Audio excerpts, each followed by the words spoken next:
Una vez que ya se ha planteado a través de la lección anterior cómo se produce el proceso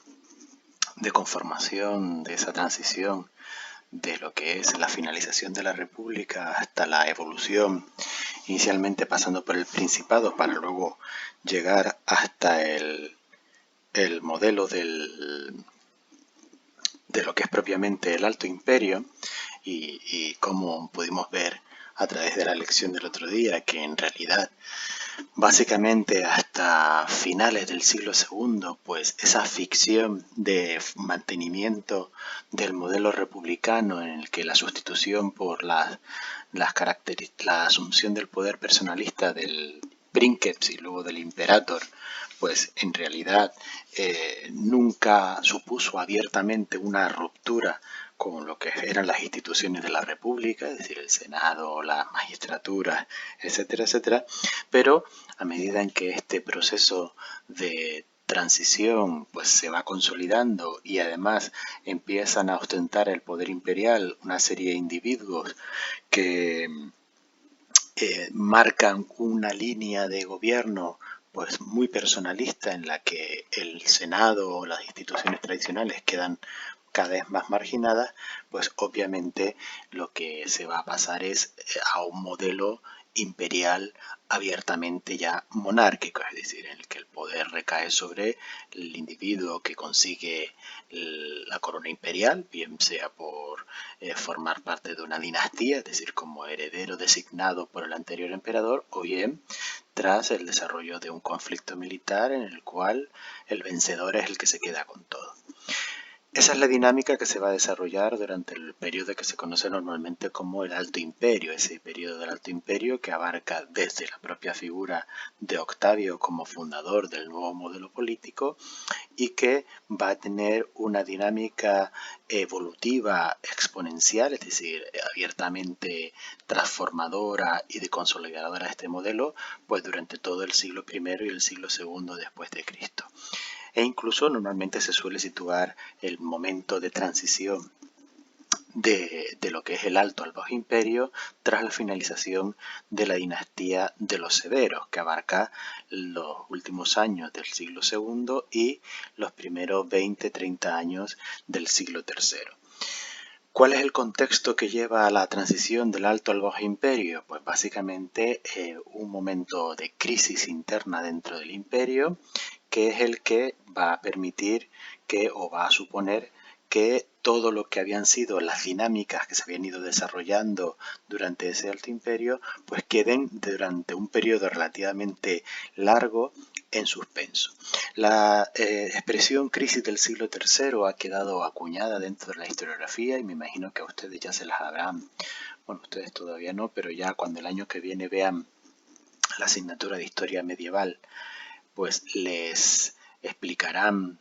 eh,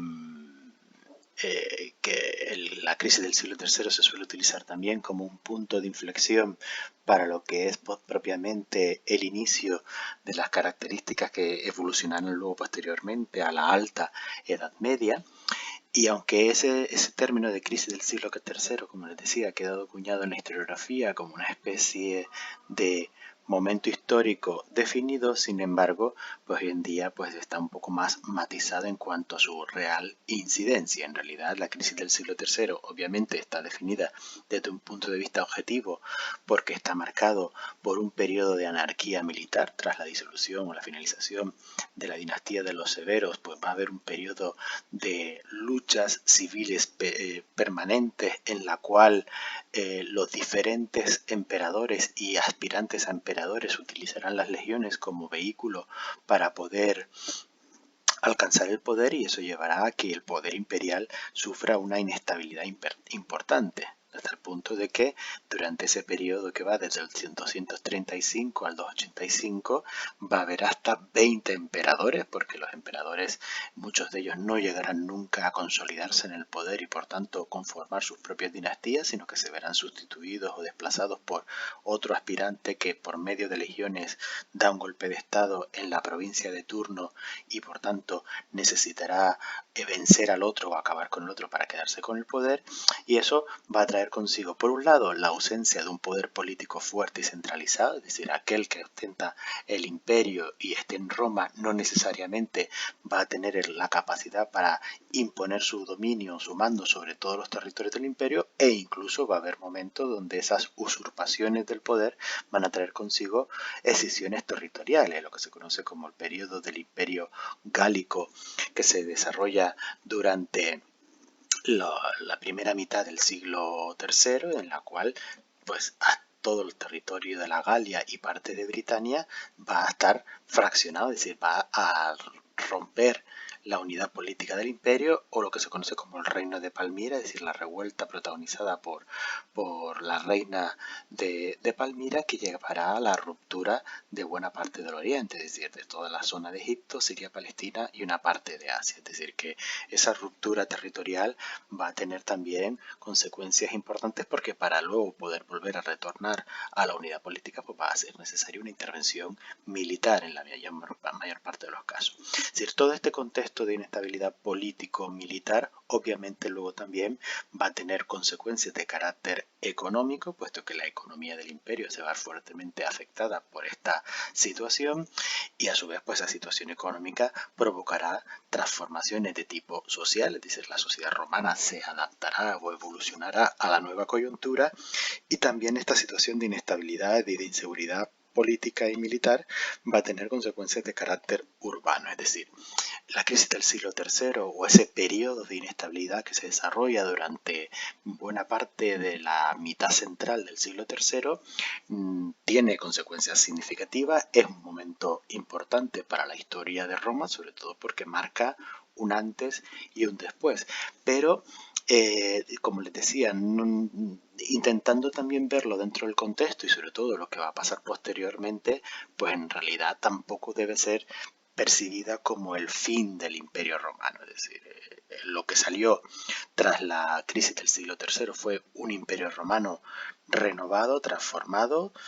con capacidad todavía para poder seguir haciendo frente a sus demandas internas y a sus demandas externas, es decir, a la seguridad de las fronteras, y en principio la viabilidad y la durabilidad del imperio estaba relativamente asegurada, es decir, la continuidad del imperio no se acaba en el siglo IV tras la crisis, sino que todavía durará unos 150 años más, y obviamente las transformaciones sí que van a hacer difícil poder mantener las estructuras y las condiciones con las que el imperio se había fundado, pero como les decía, no hay que percibir o no hay que seguir manteniendo esa idea de que el siglo III es el inicio del fin, sino básicamente es un periodo de transición hacia algo diferente, que será lo que nosotros llamaremos el Bajo Imperio, y así fue percibido en su momento por los propios historiadores de la época, como vemos en este texto de Herodiano, que son conscientes de que ese periodo del siglo III es un periodo que ha estado marcado por turbulencias, por crisis, donde incluso se mete también los fenómenos o los restos de la peste antonina, pero que de esa situación, con la llegada de los nuevos emperadores, se produce una reestructuración, o incluso en algunos casos se llama una renovación del imperio. ¿Cuándo se marca, por tanto, el punto final de la crisis del siglo III y lo que ya podemos hablar propiamente como el Bajo Imperio? Con la llegada al trono de uno de esos últimos emperadores en pugna, en este caso Diocleciano, quien, proveniente de las zonas orientales del imperio, consigue consolidarse en el poder y entiende que para poder devolver la estabilidad política al imperio hace falta introducir toda una serie de reformas político-administrativas, económicas y sobre todo también de adaptar el imperio a las nuevas necesidades. El punto de partida para evitar esas situaciones de tensión o de disensión que habían provocado las revueltas civiles y las aspiraciones de otros emperadores o de otros generales, perdón, por conseguir el poder, entiende Diocleciano que lo que tiene que hacer es compartir el poder, y es lo que se conoce normalmente como la diarquía del año 285. Lo que hace Diocleciano es asociar al ejercicio del poder imperial a otro emperador, en este caso Maximiano, que sin dividir el imperio lo que hacen es repartirse áreas de influencia. Diocleciano se va a quedar gestionando toda la parte oriental del imperio, Maximiano se queda gestionando o controlando la parte occidental del imperio. Para asegurar además también la transición del poder desde esta diarquía, lo que va a establecer o va a favorecer Diocleciano es asociar al poder a los futuros sucesores, de tal manera que el poder, una vez que desaparezca uno de los dos emperadores, no vuelva a estar en disputa, sino que haya quedado definida cuál es esa transición. Por tanto, el poder pasa de ser una diarquía, de haber dos emperadores, a una tetrarquía, es decir, habrá dos emperadores y dos sucesores designados. Las titulaciones que se van a asociar a estos cargos es dos augustos, que serían los que ejercen de emperadores titulares, y dos césares, que serían los sucesores designados en vida, de tal manera que son vinculados al poder para que vayan ganando experiencia y para que además la transición sea fácilmente asimilable. De tal manera que en el 293 ya tendríamos lo que se conoce como la tetrarquía, el poder en manos de cuatro. Diocleciano asocia a Galerio para gestionar Oriente, por tanto Diocleciano sería el Augusto y Galerio el César de Oriente. Maximiano asocia a Constancio en Occidente, de tal manera que Maximiano sería el Augusto en Occidente y Constancio el César, el sucesor designado. ¿Qué se buscaba con todo esto? Pues básicamente restaurar la autoridad imperial que había quedado muy denostada y muy tocada por todo lo que habían sido esos periodos de revueltas militares y de usurpaciones. Uno de los elementos, por ejemplo, que difícilmente van a poder recuperarse va a ser el del culto imperial, que había sido algo sobre lo que desde el siglo I se había sustentado de manera importante tanto la autoridad imperial como el reconocimiento a la unidad del poder ejercido desde Roma, pero el hecho de que hubiera tantos emperadores en tan poco tiempo, pues al final se lleva por delante también la propia credibilidad del culto imperial. Y además de eso, Diocleciano entiende que no sirve de nada solamente lo que es la asociación al poder de otros individuos, sino que hace falta introducir medidas políticas, económicas y administrativas para reorganizar el imperio y adaptarlo a la nueva coyuntura, a las nuevas situaciones. Es decir, un hecho importante es el de compartir el poder, diarquía y tetrarquía, pero a esto además habrá que introducirle otros elementos importantes como pueden ser eso, medidas administrativas. ¿Cuál va a ser la principal de las medidas administrativas que introduzca o que favorezca a Diocleciano y luego los otros emperadores vinculados a él? Pues una reorganización y multiplicación de las provincias. Es decir, las provincias habían ido creciendo hasta la época de Trajano, es decir, que es el último que protagoniza conquistas militares y extensión del territorio imperial, aunque luego Severo, la dinastía Severa, sí incorpore nuevos territorios en Mesopotamia, pero básicamente el modelo provincial de distribución y de control seguía siendo el mismo que se había puesto en marcha desde época de Octavio, aquellas provincias que eran senatoriales y las provincias consulares. En este caso, lo que va a ser Diocleciano, o lo que va a favorecer Diocleciano, es una reestructuración de estas provincias, es decir, van a reducirse en tamaño muchas de las provincias de gran extensión para facilitar o ser más efectiva su administración, es decir, que aquel que esté al frente de esa provincia tenga un territorio no tan extenso para poder asegurarse su control y su explotación económica, sobre todo, más que nada, lo que ya veremos, la recaudación de impuestos, y luego lo que se va a reestructurar también es el rango político que van a recibir estas provincias. Desaparecen las antiguas provincias senatoriales, aquellas que el emperador dejaba que fuera el Senado quien propusiese a su gobernador, para pasar a tener tres tipos de provincias: las presidiales, las consulares y aquellas que se llaman de correctores. Las presidiales serían aquellas en las que el gobernador, que recibe el título de praeses, formaría parte del orden ecuestre, es decir, no sería un miembro del Senado, sino sobre todo alguien de las actividades económicas. Las consulares sería cuando el gobernador es tomado del orden senatorial, es decir, es miembro del Senado. Yo dije que el Senado deja de tener tanto protagonismo, pero nunca llega a desaparecer en Roma. Y los correctores eran aquellas provincias en las que el emperador podría designar gobernadores de cualquiera de los dos órdenes. Para mejorar el control de las provincias, no solamente se multiplica su número, es decir, se redistribuye su tamaño, sino que se crea además también una institución por encima con vistas a poder gestionar de manera global los problemas y las situaciones que se pudieran plantear en un grupo de provincias. Y ese es el surgimiento de la figura de la diócesis. Una diócesis era un territorio conformado por una serie de provincias que pudieran estar obviamente interrelacionadas, sobre todo territorialmente entre sí. Al frente de la diócesis se ponía un vicario de orden senatorial y estos vicarios actuaban en un primer momento como intermediarios entre los gobernadores y los emperadores. Es decir, no había una comunicación directa de los problemas provinciales con el emperador, sino que pasaban por la mediación del vicario, que era quien actuaba como representante del emperador en esa diócesis. Más adelante a esta diócesis se le va a crear luego otra entidad administrativa mayor que se le llamará las prefecturas, al mando de las cuales se pondrá un prefecto del pretorio, y una prefectura está formada por una serie de diócesis vinculadas entre sí. De tal manera que las prefecturas lo que implican es la división del imperio en toda una serie de grandes unidades territoriales. Aquí tienen ustedes un mapa para que lo puedan ver. Ven, las prefecturas están formadas por la unión de una serie de diócesis que están obviamente también interrelacionadas entre sí territorialmente. En algunos casos por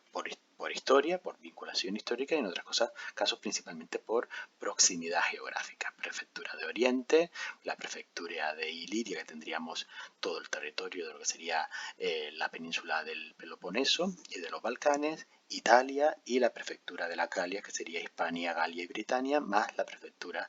luego de África también. Es decir, que tendríamos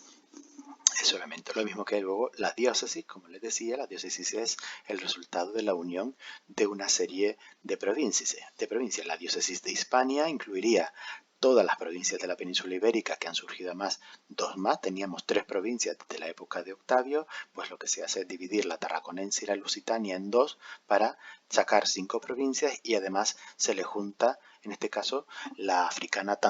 la Mauritania tingitana, como parte extensiva también de la península. Es decir, que la diócesis es un territorio conformado por una serie de provincias vinculadas entre sí, al frente de las cuales, acuérdense que había un vicario, y ese vicario inicialmente tenía relación directamente con el emperador, y cuando luego surjan las prefecturas, pues el vicario primeramente tendrá que hablar con el prefecto de su prefectura. Es decir, que lo que se hace es un sistema administrativo piramidal para que el emperador, que está en la cúspide de todo el poder, pues reciba información de manera diversificada. Es decir, lo que tenemos es la base de organización territorial, que es ciudades más territorio conforman una provincia, al frente de la cual hay un gobernador, que será o bien de rango presidial o consular. La unión de varias provincias conforman una diócesis, al frente de la cual hay un vicario. La unión de varias diócesis forma una prefectura, al frente de la cual hay un prefecto del pretorio. Y en última instancia, como decíamos, el poder reside en el emperador, que es el que delega en prefectos, en vicarios o en gobernadores, recibiendo información directamente, en algunos casos de estos, o si necesita contrastar, pues pudiendo dirigirse directamente al gobernador. Pero el emperador lo que hace es delegar ese mando provincial, obviamente en individuos de su máximo respaldo, y además controlando obviamente que el ejército, que aquellos que tengan mando militar no estén repartidos por cualquiera. Es decir, a partir de ahora los gobernadores provinciales ya no tendrán mando militar. El mando militar va a estar en manos del prefecto o del vicario, que es el que entenderá qué necesidades militares hay que atender en una provincia, y por tanto el poder militar ya no está tan repartido, sino concentrado en individuos que en principio tienen una respuesta más directa ante el emperador. Estos serían los aspectos de carácter político-administrativo. Como yo decía, también la crisis del siglo III y la transformación hacia el Bajo Imperio va a provocar una evolución social. Un elemento fundamental que ha transformado ya la pirámide social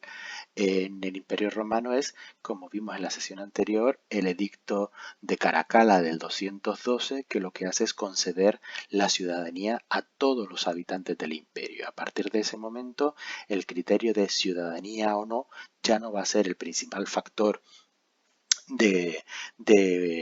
ubicación social de los individuos dentro del imperio, sino se va a mantener obviamente todavía el de libres o esclavos, pero aquellos libres que estén dentro del imperio van a compartir entre ellos todos el concepto de ciudadanía. Sin embargo, aunque ahora compartan todos el concepto de ciudadanía, lo que va a provocar esta igualdad jurídica es que se van a agudizar las diferencias entre los grupos sociales, sobre todo por factores de tipo jurídico, más bien de tipo económico, y ese tipo económico va a estar vinculado luego a beneficios de tipo jurídico y sobre todo de tipo político. Las fuentes hablan principalmente de diferentes grupos sociales enfrentados o antagónicos. Estarían por un lado los honestiores frente a los humiliores, los potentiores frente a los tembiores. Los honestiores y humiliores hacen referencia principalmente a una posición de estatus político jurídico privilegiado, en el cual los honestiores serían aquellos individuos que bien por su nacimiento, por pertenecer a una determinada familia, por su riqueza o por ostentar cargos políticos, están en una posición privilegiada, y estos honestiores pueden ser miembros de cualquiera de los tres órdenes, es decir, del orden senatorial, del orden ecuestre o del orden de los decuriones. El orden de los decuriones es el que está conformado por las élites municipales, es decir, las élites de los territorios de las colonias o de los municipios fuera de Roma, y por pertenecer a estos grupos de órdenes y desempeñar funciones, cargos públicos, pues estaban en una posición privilegiada. A su vez también, obviamente, se sustentaban sobre una posición económica holgada, es decir, eran grandes propietarios, comerciantes poderosos, y posteriormente, cuando la Iglesia católica se convierta en religión oficial, pues a este grupo de los honestiores también se incorporará la alta jerarquía eclesiástica, sobre todo los obispos. Frente a ellos estarían los humiliores, que sería todo el resto de la población, aquellos que no están en un estatus legal privilegiado porque no pertenecen a ninguno de los tres órdenes anteriores y además no ostentan cargos políticos. Estaría formado principalmente pues, por la plebe urbana, por los pequeños y medianos campesinos, por los asalariados, los colonos, etc. Sería el resto de la población.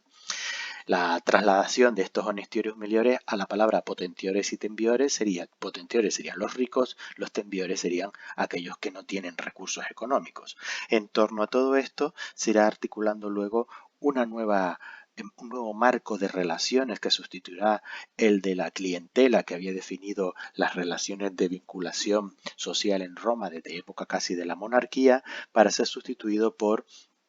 el régimen del patronato o patrocinio, que ya explicaremos posteriormente cuando hablemos de la vida en el campo, pero que a partir de ahora las vinculaciones de sometimiento, de dependencia jurídica y económica de los individuos, sobre todo en el campo, se van a articular a través de la figura del patronus, del dominus, del señor. A todo esto, obviamente, desde el punto de vista económico, el imperio lo que va a ir articulando son mecanismos para asegurar el mantenimiento de las actividades económicas, y una de las medidas más drásticas y menos populares va a ser la obligación por ley de la fijación al trabajo en sectores básicos, es decir, que a medida que la situación económica, como veamos, se vaya empeorando y sobre todo la vida dentro de las ciudades deje de ser rentable y segura, pues la solución que muchos van a buscar es abandonar las ciudades, y eso trae como peligro el que se perdieran oficios esenciales como era pues de todo lo que es el artesanado, el comercio, etcétera, etcétera. Y entonces lo que va a hacer la autoridad imperial es obligar que uno de los hijos siempre herede y desempeñe el trabajo del padre. Bueno, como decíamos, grupos sociales se articularán entre grupos dirigentes, que estarán esos honestiores, senatoriales, funcionarios del Estado, curiales y decuriones, oficiales militares, altos cargos eclesiásticos, los grupos dependientes, que sería la plebe urbana, la plebe rural, el ejército básico, los colonos que trabajan en el campo, los bárbaros que se vayan integrando dentro del territorio del imperio con las políticas de asentamiento y obviamente siempre la figura de los esclavos. Si esto sería, por tanto, la evolución de carácter social, pues habrá también un elemento importante de atender a la economía. ¿En qué sentido? De que el imperio o la administración más imperial tendrá que hacer frente a toda una serie de retos que se le van presentando permanentemente. ¿Cuál de ellos? Pues principalmente sobre la economía del imperio recae conseguir los recursos suficientes para asegurar el mantenimiento y el coste de ese ejército que garantiza tanto la cohesión interna como la protección de las fronteras ante las amenazas exteriores. Por otro lado, esa reestructuración administrativa y adaptación del imperio a la nueva realidad pues va a multiplicar de forma importante el aparato burocrático del Estado y esos funcionarios, ese personal que trabaja para el mantenimiento del Estado, pues obviamente va a vivir de los recursos que le proporciona la hacienda imperial. Entonces hace falta mantener ese cuerpo de funcionarios estables para poder conseguir los recursos para estos dos elementos. Pues esto solamente se puede conseguir dado que el imperio ha dejado de tener una política imperialista y por medio de conquistas externas ya no se consiguen recursos extras, pues la recaudación de impuestos va a ser el factor fundamental para asegurar la continuidad y la supervivencia económica del imperio para mantener las dos necesidades principales anteriores. Sin embargo, estamos en una coyuntura donde la situación económica periódicamente es inestable. Eso lleva a que en algunos casos incluso se produzcan depreciaciones de la moneda y nos vamos a encontrar que a lo largo del siglo IV, sobre todo a finales del siglo IV y buena parte ya del siglo V, sea más rentable o incluso los impuestos sean recaudados en natura en lugar de recaudados en moneda, es decir, que se prefiere el pago en especia, en grano, en animales, en telas o en lo que sea, que el pago en moneda. Es decir, que el sistema económico readaptado pues va a tener que hacer frente también eso, a coyunturas puntuales un tanto delicadas, a pesar de que algunos emperadores incluso emitan nuevos tipos de moneda, lo que serán los aurus o los numus o los sólidos, que son monedas en este caso de plata o monedas de oro, que tienen un valor mayor para asegurar que la circulación de moneda no se deprecie por el valor interno de la moneda. Por tanto, como les decía, la recaudación de impuestos va a ser el sustento principal para el mantenimiento y la supervivencia del imperio, y dentro de ese aparato burocrático de control del imperio, pues todo lo que tenga que ver con lo que es la oficina de Hacienda, con lo que se conoce como el officium del Comes Sacrarum Largitionum o Rationalis Rei Summa, es decir, el encargado de la gestión de todos los recursos, pues va a tener un papel fundamental, primeramente desde el punto de vista centralizado desde donde esté la capital del imperio y posteriormente también teniendo que hacerse presente en los territorios de las diócesis de las provincias, porque va a corresponder a los representantes de la hacienda imperial en cada uno de los territorios asegurarse el pago de, primero el cobro de los impuestos y a través de ellos pagar a los soldados y a los empleados estatales. Es decir, que es todo un mecanismo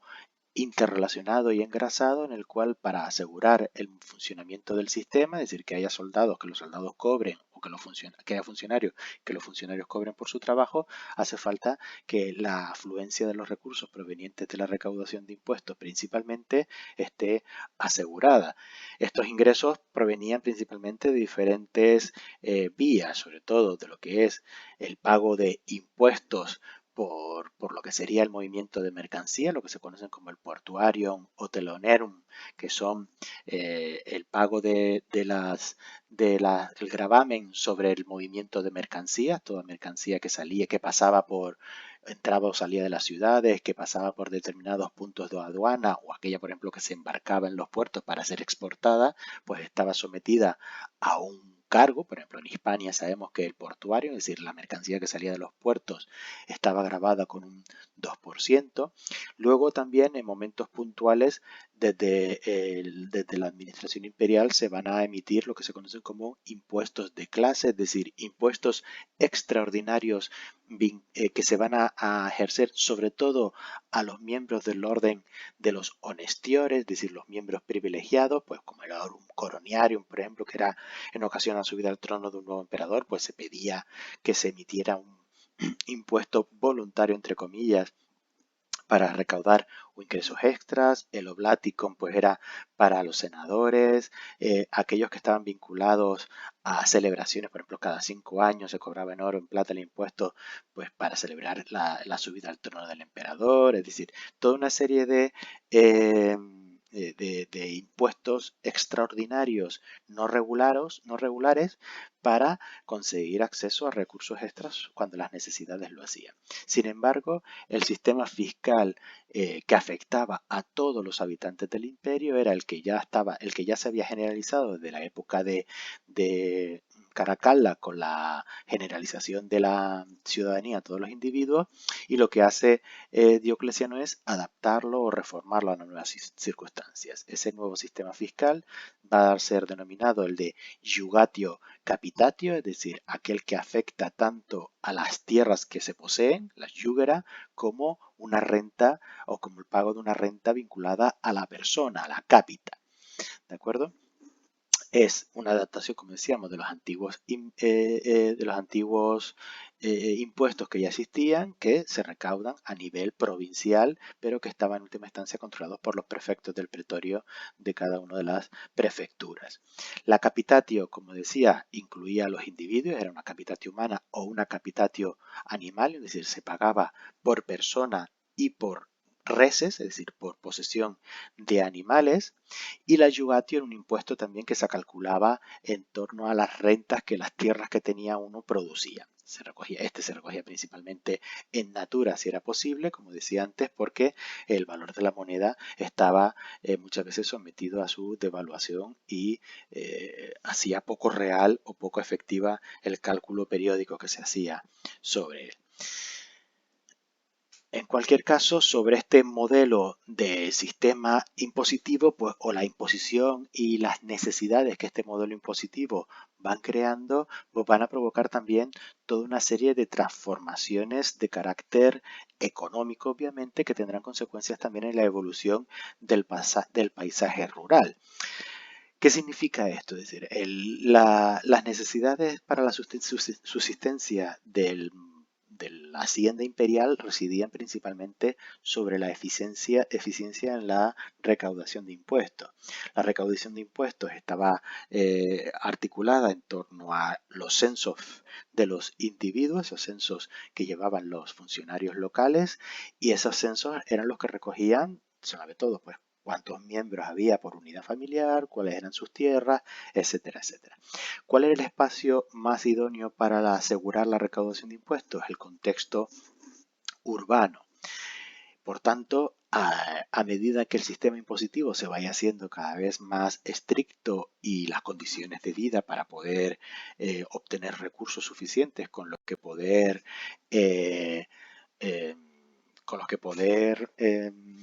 de alguna manera dejar satisfechas las deudas fiscales que se tienen, pues eso van a hacer que en algunos casos las condiciones de vida dentro de las ciudades se vuelvan cada vez más complicadas.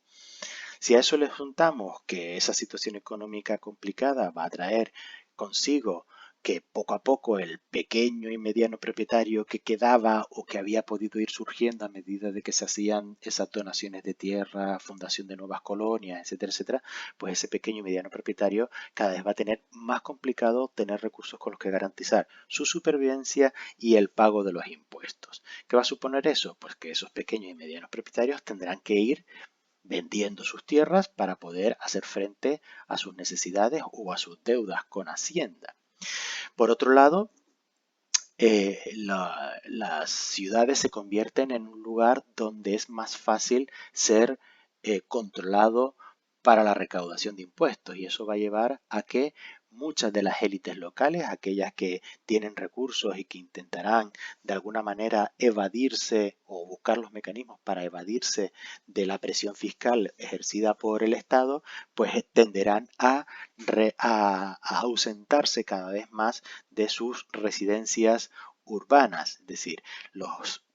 medianos y sobre todo los grandes propietarios que ya tenían sus tierras, sus latifundios, sus grandes propiedades de tierra fuera de los espacios urbanos, pero que las trabajaban principalmente como asentistas, es decir,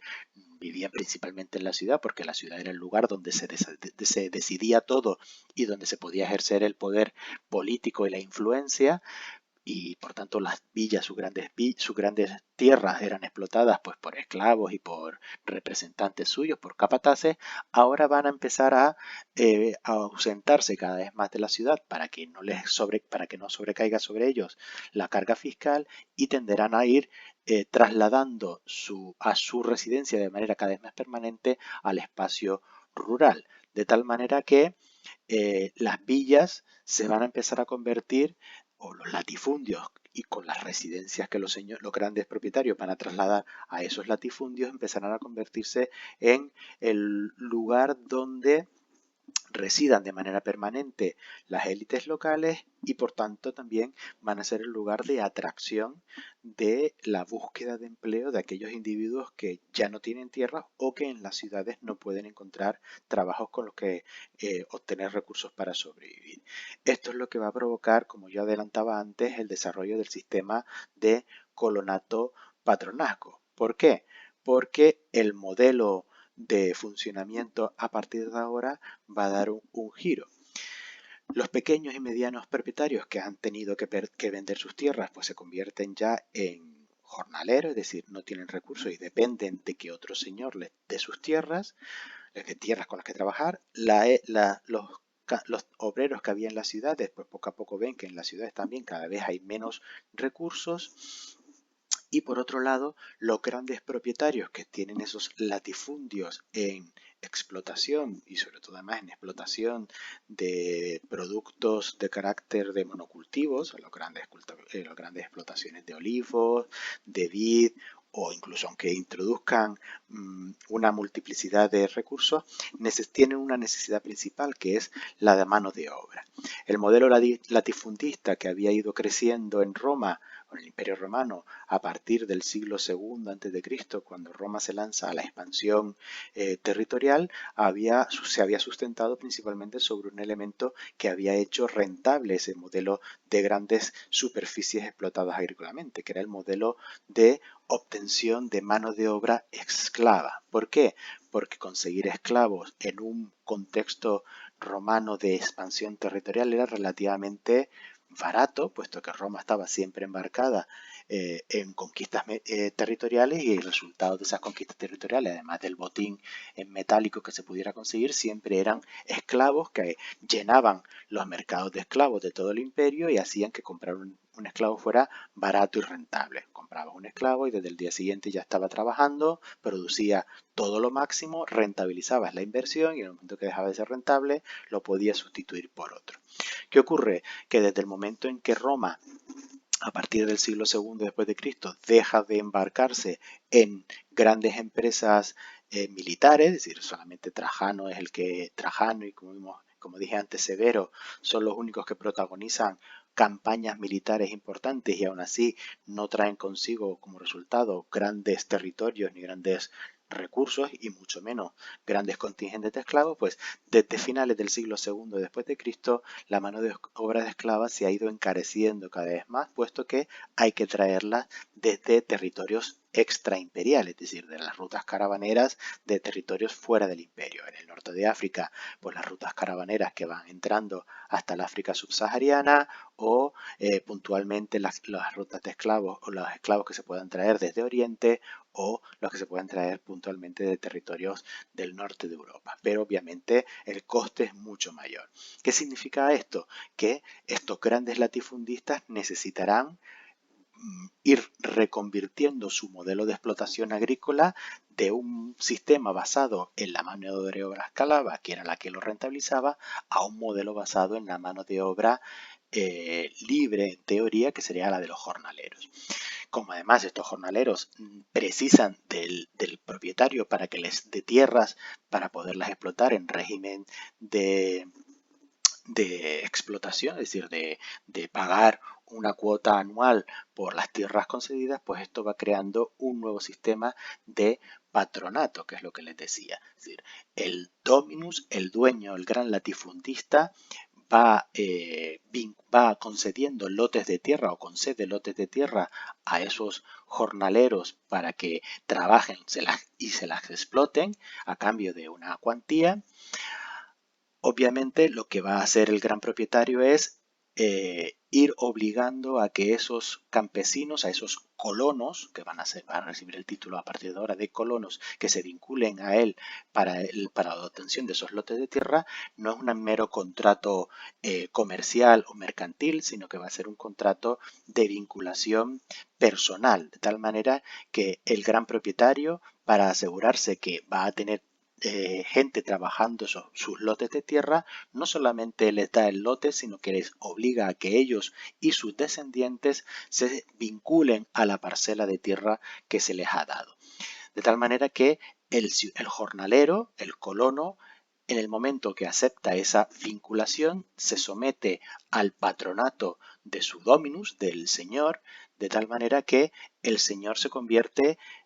casi en el dueño de la vida de este individuo, porque aunque él, el colono, en última instancia es libre o seguía siendo libre puesto que es ciudadano, ha perdido la libertad de movimiento, ha perdido la capacidad de autónoma de decidir quedarse o marcharse de un sitio, de tal manera que a medida en que el Estado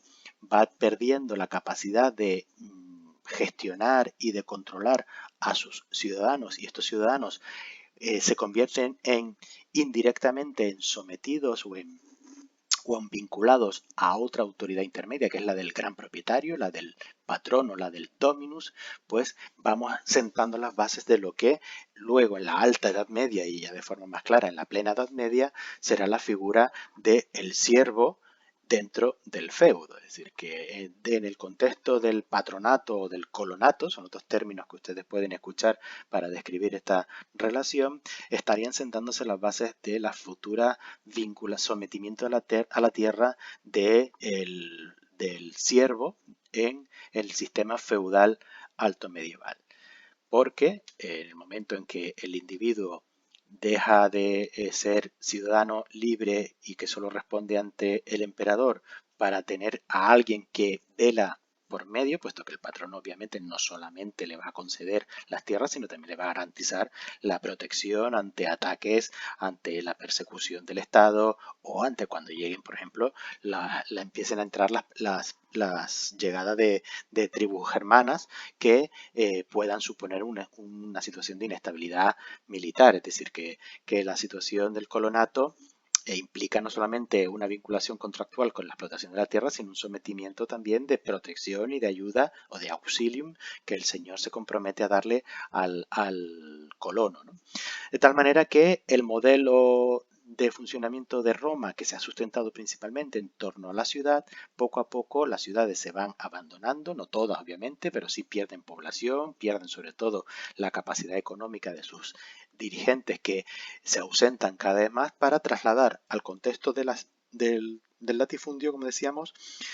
todas las comodidades que antes tenían y en las ciudades, y por tanto es el momento en el que empezamos a ver cómo en los latifundios se empiezan a construir las famosas villas romanas. Las villas romanas no dejan de ser sino la trasladación al latifundio, a la gran propiedad, de la residencia o la adaptación de las características de la residencia que el gran propietario tenía antes en la ciudad, y por eso esas villas son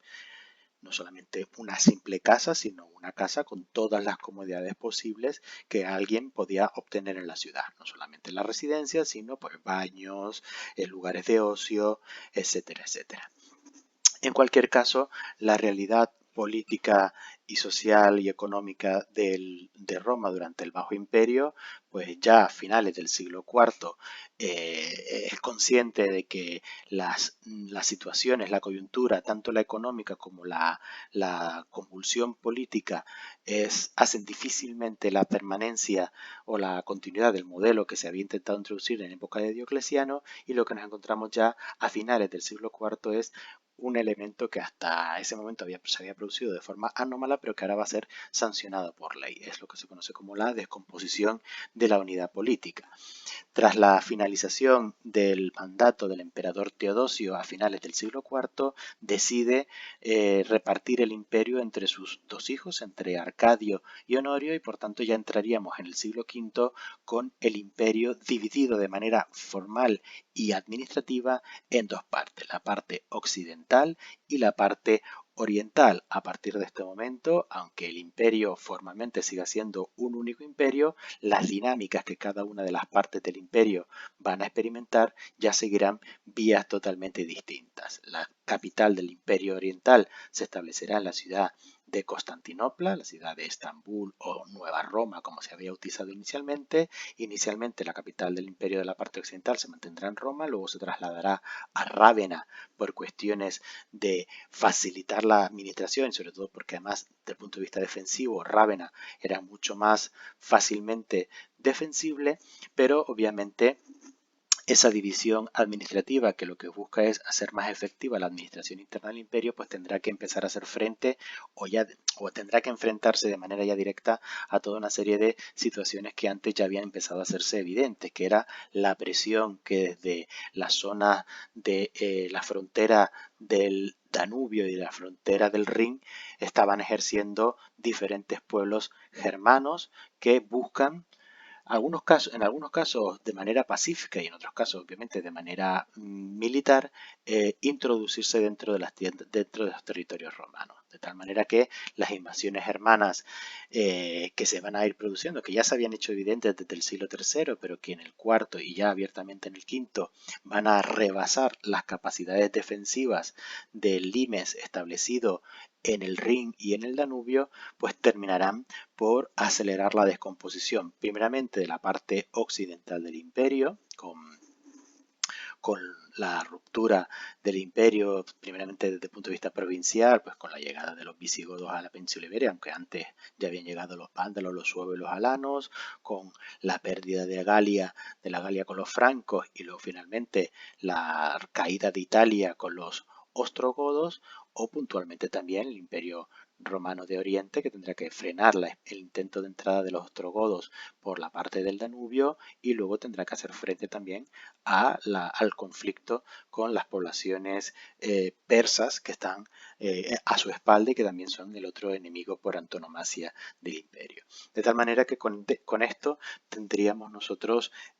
visionado lo que es la evolución que experimenta el Imperio Romano a partir de la crisis del siglo III, con los intentos de adaptación a la nueva realidad desde el punto de vista político, social y económico, pero la inviabilidad de las transformaciones no están vinculadas a ellas mismas, sino a que las circunstancias novedosas que permanentemente iban afectando sobre todo a las fronteras externas del imperio y a la inviabilidad del modelo económico que se estaba planteando internamente en torno al latifundio, pues hicieron difícilmente